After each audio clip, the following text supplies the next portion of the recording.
모세에 감사라는 제목으로 시작 말씀 전하겠습니다.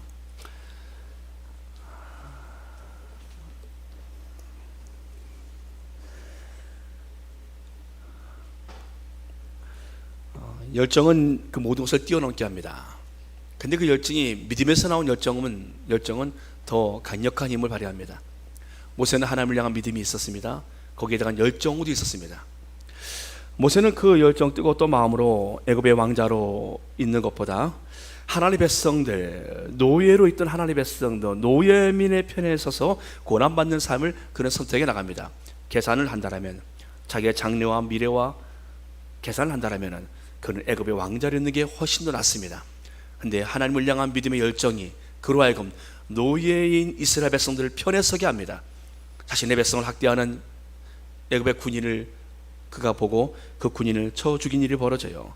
그래서 그는 도망자가 되어지고 그는 황금기 40세부터 그는 40년간을 장인 이들의 양을 치는 세월을 보냅니다.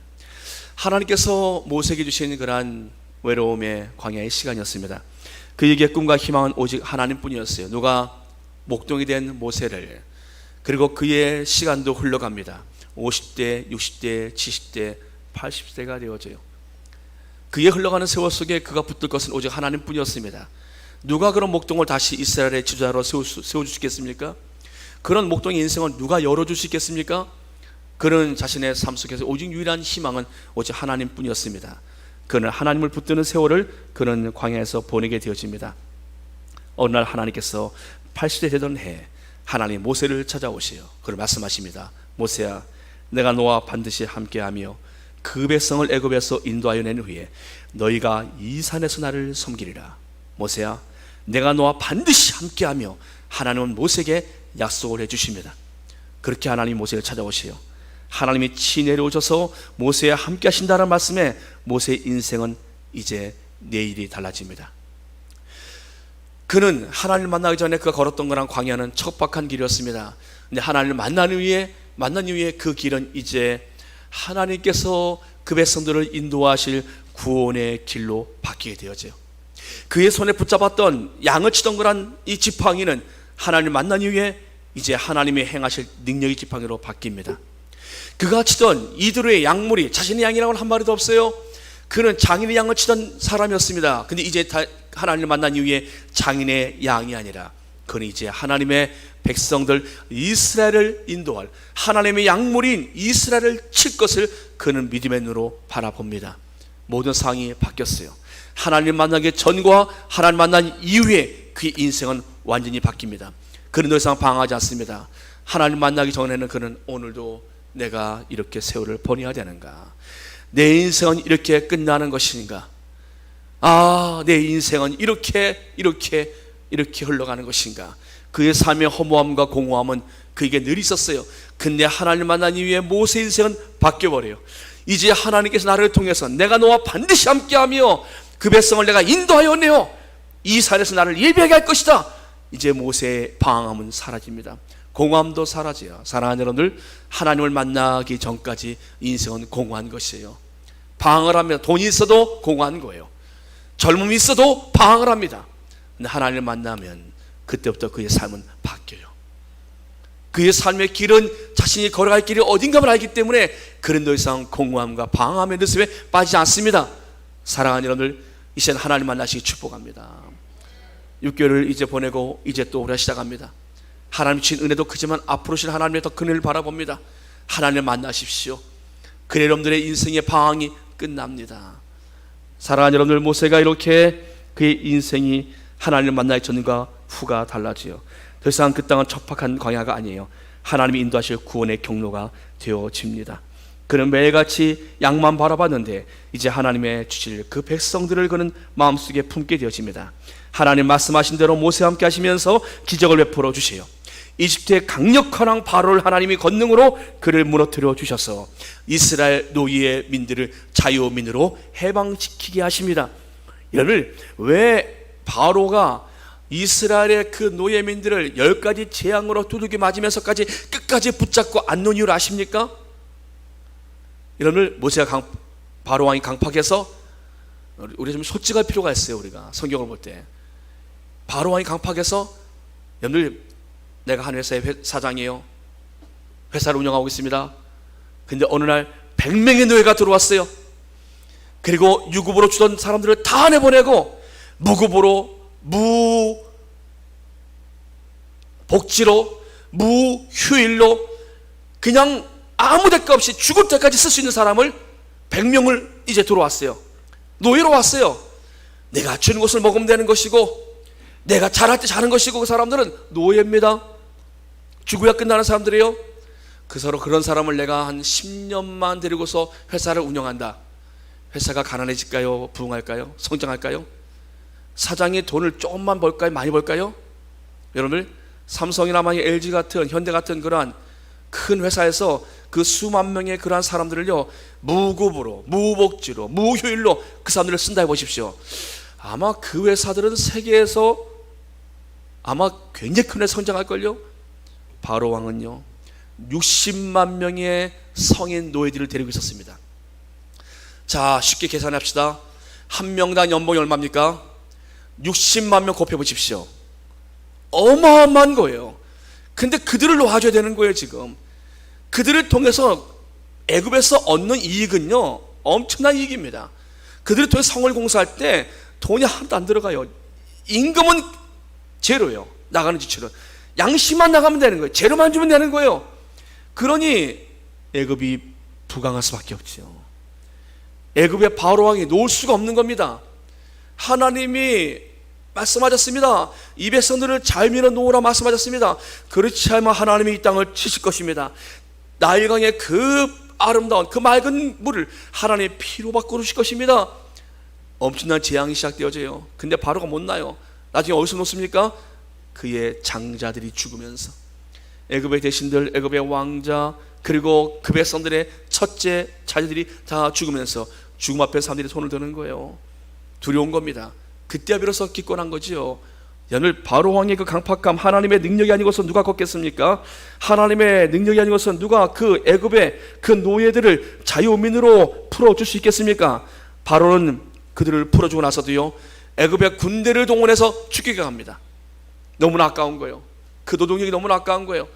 그렇지만 하나님께서 그 군대를 홍해바다에서 다 수장시켜 버리면서 이제 애굽은 완전히 포기하게 되었지요. 두 번 다시 쫓아오지 않습니다. 이스라엘은 자유민이 되어졌습니다. 자유가 되어졌어요. 자유민이 되어졌습니다. 그들은 더 이상 위험한 일 하지 않아도 되는 거예요. 더 이상 지시하거나 채찍을 맞거나 한 일 없습니다. 자유민이 되어졌어요. 근데 그들이 시험이 다가와요. 첫 번째 시험, 마실 물이 없네요. 광야에 나갔더니 마실 물이 없어요. 두 번째 시험, 양식이 없네요. 보니까 세 번째 시험, 아말렉이 또 공격에 와요. 애굽에 있을 때는 아말렉 공격도 없었고, 그래도 노예로 있을 때 먹을 것 마실 것 걱정하지 않았는데 자유민이 되고 나서 그들은 마실 물, 먹을 양식, 아말렉의 또 공격, 이 모든 것을 당하게 되어져요. 여러분들, 하나님을 만나기 전에, 진리 안에서 자유함을 얻기 전에, 내가 예수를 믿기 전에, 그때 여러분들의 삶을 보십시오. 여러분들의 삶은 먹는 거 아무거나 먹을 수 있었어요. 내가 마음대로 먹었습니다. 내가 마시는 것 뭐든지 마실 수 있습니다. 내 마음만 원하면은. 여러분들, 근데요, 하나님 만나고 나서 진리의 자유함을 얻고 나서 놀라운 것은요, 먹는 거, 마시는 거, 말하는 거, 생각하는 것, 보는 것, 듣는 것, 만나는 것, 그 모든 것을 생각하게 되어져요. 내가 이래도 되는가? 내가 이렇게 해도 되는가? 전에 있지 않았던 것들이 자꾸 내 마음속에 들어옵니다. 이것이 하나님 앞에 옳은가? 내가 이렇게 하면 되겠는가? 자꾸 시험이 와요. 전에 시험이 아니었어요. 내가 밤새 마시든지, 내가 밤새 누굴 만나든지, 뭘 하든지 전혀 거기서 꺼림이 없었는데, 예수를 믿고 나서 진리 안에 자유함은 주어졌는데 내 마음은 자꾸 불편해지는 거예요. 여러분들, 이스라엘 백성들, 그들은 먹는 시험, 마시는 시험, 원수의 공격을 당합니다. 자유민이 되어졌는데 하나님의 백성도 마찬가지요. 여러분들, 죄의 노예로 있을 때는 한 번도 생각하지 않았던 것들이 진리 안에 자유함을 얻으면서 생각하게 되어집니다. 내가 이래서는 안 되는데, 내가 이렇게 시간을 보내서는 안 되는데, 내가 지금 이렇게 생활해서는 안 되는데 라고 자꾸 마음속에 들어와요. 누가 뭐라 하는 겁니까? 하나님의 영이 그에게 말씀하시는 거예요. 여러분들, 아말렉과의 전투에서 보십시오. 이들이 아말렉과의 전투에서 같이 칼을 들고 싸웠는가? 여호수아 나가 싸웠습니다. 그러나 하나님께서 여호수아의 손에 그 군대를 맡기지 아니하세요. 하나님 모세의 손에 군대를 맡깁니다. 모세가 손을 들고 기도하였더니 하나님께서 그 손에 승리의 깃발을 들려주세요. 여호와 니시의 깃발을 들려주십니다. 모세는 알았어요. 앞으로 광야에 있을 그 모든 전쟁은 양식, 음료, 그리고 앞으로 가는 모든 위험들, 적군들 기도해서 이겨야 되는구나. 내가 기도로 이길 수밖에 없겠구나. 모세는 이 사실을 깨닫게 되십니다. 사랑하는 여러분들, 하나님의 여호와의 니시의 이 깃발은 기도의 손에 들려진 깃발입니다. 사랑하는 여러분들, 기도하면 하나님의 승리 깃발을 주세요. 우리의 삶에, 예수님을 믿고 나서도 우리의 삶에 다가오는 그런 모든 유혹들, 시험들은 어떻게 이깁니까? 기도해야 이깁니다. 기도하지 않으면 갈등합니다. 그리고 계속 넘어집니다. 내 입술의 언어를 누가 통제합니까? 내 마음의 생각을 누가 통제합니까? 내가 하고 싶은 이 감정을 누가 다스려 줄 수 있겠습니까? 여러분들, 기도하지 않으면 나도 나를 다스릴 수가 없어요. 오늘 본문은 모세가 자신에게 일어난 하나님의 역사들을 그에게 찾아온 장인 이드로에게 그는 말합니다. 장인 이드로가 모세에 대한 소식을 들었어요. 그래, 이제 자리를 잡았다고? 그래, 이제 자신의 딸과 두 아들을 데려갑니다. 모세의 아내와 두 아들을 데리고 모세가 자리를 잡았다고 하니 이제 우리가 찾아가자. 그리고 이드로 장인은요, 이방인 미디안의 제사장이에요. 모세하고 영적으로 다릅니다. 모세가 미디안에 장가를 갔는데 그 장가를 간 집안에 그 보니까 그 장이 미디안의 제사장이에요. 이방 제사장입니다. 근데 그가 이제 모세에 대한 이야기를 듣고 손주들을 데리고 그리고 그 딸을 데리고 모세에게 찾아왔어요. 미디안 제사장, 모세는 하나님이 하신 일, 이스라엘을 애굽에서 인도하신 일을 지금 이들에게 말합니다. 어떻게 하나님이 인도하셨는가? 모세가 여호와께서 이스라엘을 위하여 바로와 애굽 사람에게 행하신 모든 일과 길에서 그들이 당한 모든 고난과 8절 말씀에 여호와께서 그들을 구원하신 일을 다 그 장인에게 말하며, 모세는요, 이드로가 아버지 같은 사람이에요. 그러기에 그 장인 앞에서 있었던 일을 막 말합니다. 아이가 상을 받으면 엄마에게 아빠에게서 막 말하고 싶듯이 모세는 지금 장인에게 막 말을 해요. 여러분들, 모세에게 장인은 아버지 같다라고 한 이유는요, 모세는 왕궁에서 자라면서 어머니를 어머니라 부를 수 없었어요. 바로의 공주가 그를 이방에 가지 않았습니까? 그리고 어머니는 유모로 들어간 것이요. 아버지하고 만남이 자주 있었겠습니까? 모세는 아버지 돼서 그는 갇힐 수가 없었어요. 신분이 완전 다른데 어떻게 갑니까? 아버지에 대한 감정, 어머니에 대한 감정을 그는 충분히 느끼지 못했던 사람이에요. 특히 아버지에 대한 감정은 더 그랬을 것입니다. 그런 가운데 이드로를 장인으로 맞이하고 나니 이드로가 그 자신의 모든 것을 다 줘요. 그래, 이걸 다 네가 맡아서 관리해라. 이드로의 양이 내 양이고 모세의 양이고 모세가 관리하는 것은 이드로의 양이에요. 그런데 그렇게 있었던 모세가 이드로가 오자, 장인이 오자 장인에게 하나님이 하신 일을 막 말합니다. 가만히 들어보니까 장인이 들어보니까 거짓말하는 것 같지가 않아요. 모세가 하는 말을 들어보니까 이드로가 그 마음이 움직입니다.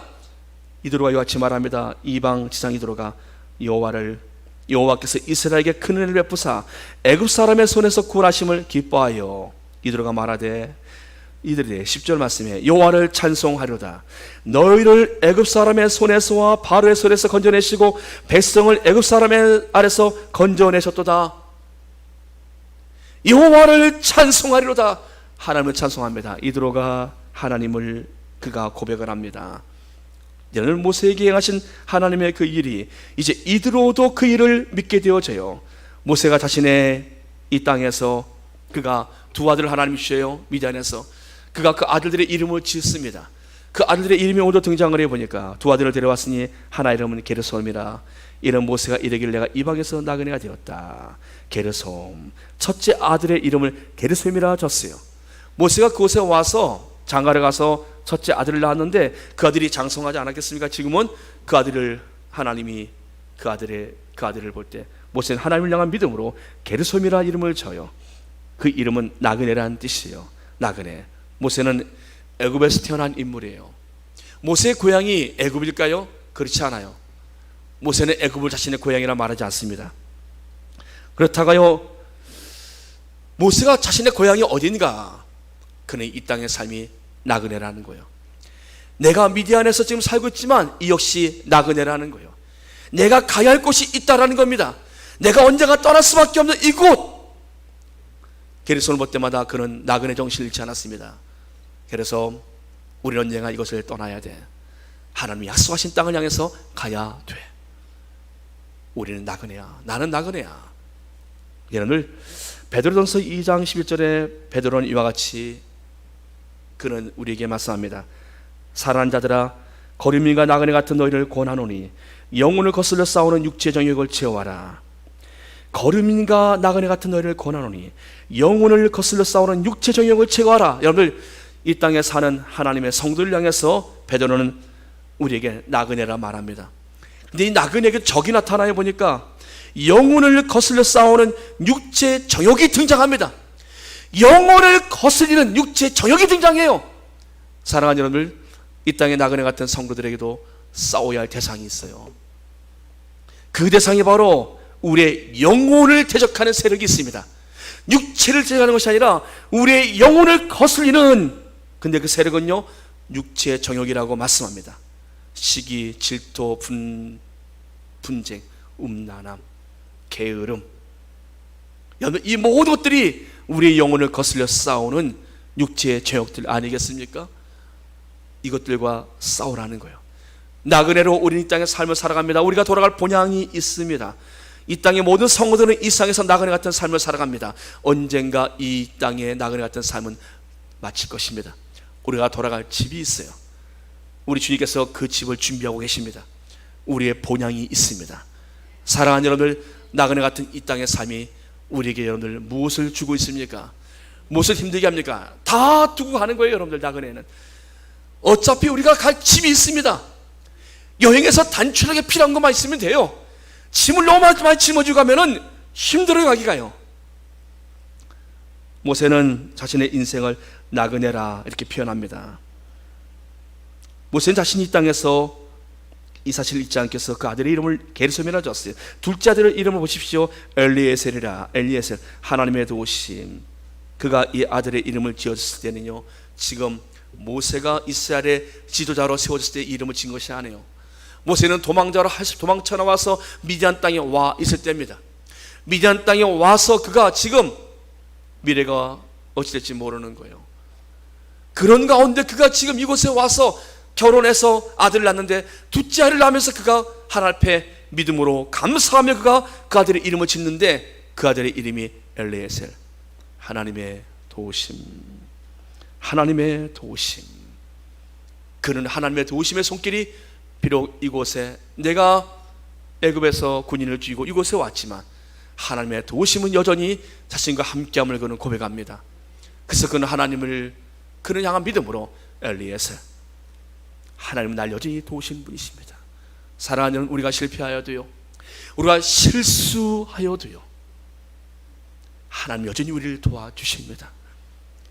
성도는 두 가지를 잊어서는 안 돼요. 우리가 맥주 감사주를 맞이해서 여러분들 두 가지 사실을 잊어서는 안 됩니다. 하나는 나그네라는 겁니다. 우리가 지난 2022년 6개월 동안에 나그네의 삶의 길을 걸어왔어요. 우리는 나그네라는 사실입니다. 또 하나는 잊지 말 것이 있습니다. 엘리에셀, 하나님은 지금 날 도와주고 계시다라는 겁니다. 하나님은 과거에만 도와준 것이 아니라 내 모습이 지금 비록 부족할지라도 하나님은 여전히 나를 도와주고 계시는 분. 그래서 모세는요, 둘째 아들 이름을 부를 때마다 엘리에셀, 하나님 날 여전히 도와주고 계십니다. 엘리에셀. 그 아들의 이름을 부를 때마다 그는 하나님을 기억하기 위하여 그 아들의 이름을 지은 것입니다. 사랑하는 여러분들, 그게 정말 감사가 있을 수 있겠습니까? 왕자로 그가 멋진 칼과 멋진 왕복을 입었던 그가 이제는 목동으로 그 젊었던 세월들을, 황 같은 시간들을 다 흘러보내고 그가 이제 목동이 되어진 가운데서도 그는 게르솜이라 그 아들을 보며 엘리에셀이라는 이름을 보면서 그의 마음속에 진정한 감사가 있었겠습니까? 근데 오늘 모세는 정말 감사하는 모습이 있어요. 그 장인 앞에서 그가 하는 말을 보십시오. 하나님이 이렇게 우리를 구원하셨습니다라고 그가 지금 감격하며 감사하며 지금 그 일을 말하지 않습니까? 장이 이들의 마음이 움직여서 하나님을 찬송하려다. 그와 같은 신이 없도다. 여호와는 모든 신보다 크심으로 이스라엘에게 교만하게 행하는 그들을 이기셨도다. 그의 장인도 하나님을 고백합니다. 하나님을 찬송해요. 사랑하는 여러분들, 우리의 삶이 비록 어렵고 힘든 그런 시간을 보냈어도요, 잊지 마십시오. 우리는 그 모든 삶은 지나가는 나그네입니다. 너무 상처받지 마십시오. 다 지나가는 나그네입니다. 우리가 영원히 머물 그곳이 아니에요. 우리가 돌아갈 본향이 있다는 것입니다. 또 하나 잊지 마십시오. 하나님 우리에게 위로해 주신 말씀이 있습니다. 엘리에셀, 에베네셀은 여기까지 우리를 도와줬다는 도움의 돌로 이스라엘 백성들이 전쟁이 이기고 나서 그 돌을 세우지 않았습니까? 근데 우리는 엘리에셀 하나님을 오늘 우리 소개해 주고 있습니다. 하나님이 나를 도우시고 계십니다. 하나님은 지금 나를 돕고 계세요. 그러기에 지금 우리는 오늘 이 자리에 서서 이 자리에 앉아서 하나님을 예배하고 있는 것입니다. 사랑하는 여러분들, 그 도움 되신 하나님을 여러분들 기억하시고 여러분이 다시 또 남은 시간들을 살아가실 주 이름으로 축복합니다. 기도하겠습니다. 전능하신 아버지 하나님, 나그네 같은 우리의 삶을 아신 하나님, 이 땅에 우리를 고아처럼 두지 아니하시고 방황에 두지 아니하시고 하나님이 우리의 삶에 오셔서 우리가 가야 할 길을 말씀하셨고 지금도 우리를 도우신 하나님의 손길로 우리와 함께 하신 하나님, 그 하나님을 찬양합니다. 하나님, 지난 시간 속에서 어렵고 힘들었던 거라는 그 모든 것들 이제 하나님께서 도와주시어서 이제 7월이 시작되어집니다. 역전되어지게 하여 주시옵소서.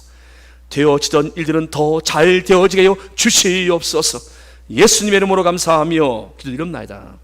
아멘. 우리 감사 찬양 드리겠습니다.